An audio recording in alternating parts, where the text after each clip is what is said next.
Doctor કાજલ મજીકર, જિલ્લા આયુર્વેદ અધિકારી નવસારી. જિલ્લા પંચાયત સ્વભંડોળમાંથી આયુષ મેળા માટે ગ્રાન્ટ આપી, એમાંથી અમે આયુષ મેળાનું આયોજન કર્યું છે. નવસારી જિલ્લાના 6 તાલુકામાં અમે આયુષ મેળાનું અલગ અલગ જગ્યા પર આયોજન કર્યું. તે અંતર્ગત ખેરગામ તાલુકામાં આજે 5મો આયુષ મેળો અમે આયોજન કર્યું છે. આયુષ મેળાનું પ્રયોજન એ છે કે વધુમાં વધુ લોકો આયુર્વેદ, હોમિયોપેથી, યોગ વિશે જાણકારી મેળવે. અને આ ફક્ત ચિકિત્સા પદ્ધતિ નથી, એને તમે રોજિંદા જીવનમાં ઉપયોગમાં લઈ શકો તો તમે નિરોગી જ રહી શકો. એ પર્પઝથી આયુર્વેદ અને હોમિયોપેથીનો પ્રચાર વધુમાં વધુ થાય એ રીતે અમે પ્રયત્નશીલ રહ્યા છીએ.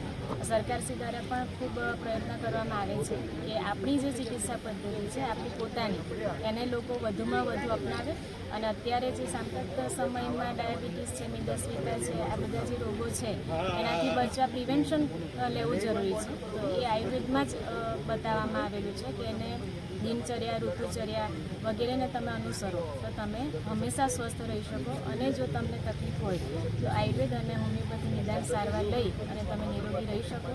એ હેતુથી અમે આયુર્વેદ શાખા નવસારી પ્રયત્નશીલ રહીએ છીએ અને રહીશું.